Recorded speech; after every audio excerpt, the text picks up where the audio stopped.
दोस्तों, मरने के बाद आत्मा कहाँ जाती है? यह सवाल हर किसी के मन में कभी न कभी जरूर आता है, क्योंकि जीवन का सबसे बड़ा रहस्य यही है कि मृत्यु के बाद क्या होता है और आत्मा किस यात्रा पर निकलती है।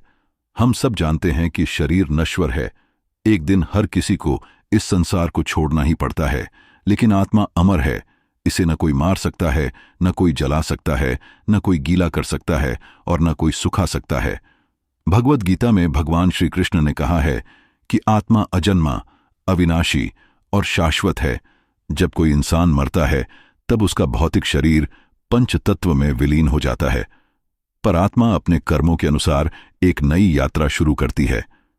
मृत्यु के बाद आत्मा सबसे पहले सूक्ष्म शरीर के रूप में इस धरती को छोड़ देती है और यमदूतों द्वारा यमलोक ले जाई जाती है, जहां उसके अच्छे और बुरे कर्मों का हिसाब किया जाता है। कहते हैं कि यमराज के दरबार में चित्रगुप्त आत्मा के सभी कर्मों का लेखा जोखा दिखाते हैं और उसी के अनुसार आत्मा को नया शरीर या नया जन्म दिया जाता है।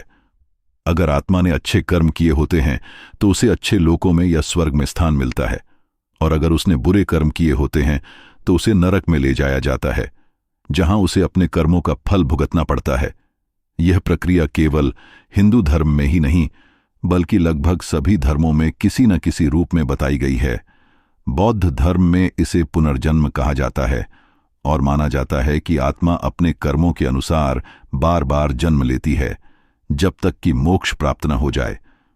इसी तरह जैन धर्म में भी आत्मा की यात्रा का वर्णन मिलता है, जिसमें आत्मा कर्मों के बंधन से मुक्त होकर केवल ज्ञान प्राप्त कर सकती है। मरने के बाद आत्मा की यात्रा तुरंत शुरू हो जाती है और कहा जाता है कि मृत्यु के बाद 13 दिन तक आत्मा अपने घर और अपने प्रियजनों के आसपास भटकती रहती है। इस समय में लोग पिंडदान और श्राद्ध करते हैं ताकि आत्मा को शांति मिल सके और वह अपनी आगे की यात्रा अच्छे से कर सके।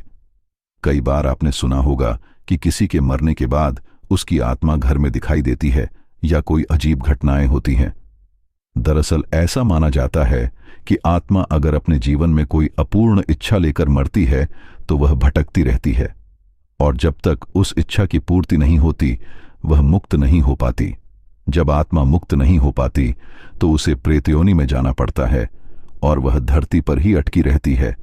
इसीलिए कहा जाता है कि मृत्यु के बाद आत्मा को शांति देने के लिए विशेष क्रियाएं और अनुष्ठान किए जाने चाहिए, ताकि आत्मा को मोक्ष की प्राप्ति हो सके और वह पुनर्जन्म के चक्र से मुक्त हो जाए। कुछ लोग मानते हैं कि मरने के बाद आत्मा सीधा भगवान के पास चली जाती है और वहां से वह अपने अगले जीवन का निर्णय करती है। लेकिन यहां भी कर्म ही सबसे बड़ा आधार होता है। अगर आपने अच्छे कर्म किए हैं, दूसरों की सेवा की है, सच्चाई और धर्म के रास्ते पर चले हैं, तो आपको अगले जन्म में सुखमय जीवन मिलता है या फिर मोक्ष की प्राप्ति हो जाती है। मोक्ष का मतलब है इस संसार के जन्म और मृत्यु के चक्र से मुक्त हो जाना, यानी आत्मा फिर से जन्म नहीं लेती और परमात्मा में विलीन हो जाती है। कई संत और महात्माओं ने कहा है कि आत्मा की यात्रा बहुत लंबी और जटिल होती है।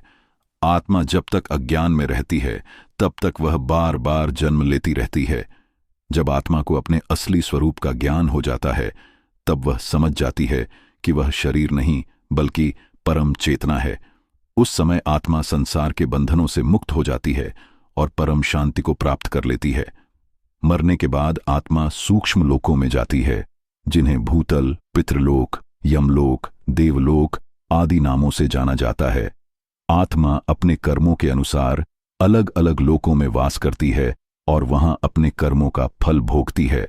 मृत्यु के बाद की स्थिति इतनी रहस्यमयी है कि आज तक विज्ञान भी इसका पूरा उत्तर नहीं दे पाया है। वैज्ञानिक कहते हैं कि आत्मा एक ऊर्जा है और ऊर्जा कभी नष्ट नहीं होती, बल्कि एक रूप से दूसरे रूप में परिवर्तित होती रहती है। इस दृष्टि से देखें तो आत्मा अमर है और केवल शरीर का विनाश होता है। कई बार लोग मृत्यु के बाद की घटनाओं के बारे में बताते हैं, जैसे कि उन्होंने एक उज्ज्वल प्रकाश देखा, कोई सुरंग देखी, अपने शरीर को ऊपर से देखा, देवदूतों से मुलाकात की। ये सारी बातें भी इस ओर इशारा करती हैं कि आत्मा शरीर छोड़ने के बाद भी अस्तित्व में रहती है और किसी न किसी रूप में अपनी यात्रा जारी रखती है। मृत्यु केवल शरीर का अंत है, आत्मा का नहीं।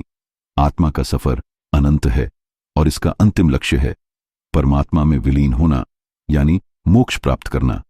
आज के समय में लोग मृत्यु से बहुत डरते हैं, लेकिन अगर हम आत्मा की अमरता को समझ लें तो मृत्यु भी एक नई शुरुआत लगने लगती है। आत्मा केवल वस्त्र बदलती है। जैसे हम पुराने कपड़े उतार कर नए कपड़े पहनते हैं, वैसे ही आत्मा एक शरीर छोड़कर नया शरीर प्राप्त करती है। इसीलिए कहा जाता है कि मृत्यु एक सत्य है, पर वह अंत नहीं है, बल्कि आत्मा की अनंत यात्रा का एक नया अध्याय है। आत्मा का यह सफर हमें सिखाता है कि जीवन में अच्छे कर्म करो, प्रेम से रहो, दूसरों की मदद करो, ताकि मृत्यु के बाद आत्मा को शांति और सुख मिले और उसे फिर जन्म न लेना पड़े, बल्कि वह सदा के लिए परम आनंद में स्थित हो जाए। इसलिए दोस्तों, मरने के बाद आत्मा कहाँ जाती है? इसका उत्तर है कि आत्मा अपने कर्मों के अनुसार अपनी अगली यात्रा शुरू करती है, और जब तक वह पूर्ण ज्ञान प्राप्त नहीं कर लेती, तब तक जन्म और मृत्यु के चक्र में घूमती रहती है। अगर आत्मा को मोक्ष मिल जाता है तो वह परमात्मा में लीन हो जाती है और फिर उसे कभी जन्म नहीं लेना पड़ता। यही सच्चाई है और यही जीवन का गहन रहस्य है, जो हमें बार बार याद दिलाता है कि जीवन का असली मकसद केवल भौतिक सुख सुविधाओं में नहीं, बल्कि आत्मा के विकास और मोक्ष की प्राप्ति में है। क्योंकि अंत में आत्मा को ही सफर करना है और वही अमर है, बाकी सब यहीं रह जाना है। इसीलिए हमें अपने जीवन में ऐसे कर्म करने चाहिए जिससे मरने के बाद हमारी आत्मा को कोई दुख न हो और वह शांति से अपनी यात्रा पूरी कर सके। यही वजह है कि हमारे शास्त्रों में पुण्य और धर्म का इतना महत्व बताया गया है, ताकि आत्मा को मोक्ष की ओर ले जाया जा सके। मरने के बाद आत्मा कहाँ जाती है, इसका जवाब हमने आपको विस्तार से बताया है। अब यह आप पर है कि आप इस ज्ञान को अपने जीवन में कैसे उतारते हैं और अपने कर्मों को कैसे सुधारते हैं, ताकि आपकी आत्मा को भी अंतिम यात्रा में शांति और मोक्ष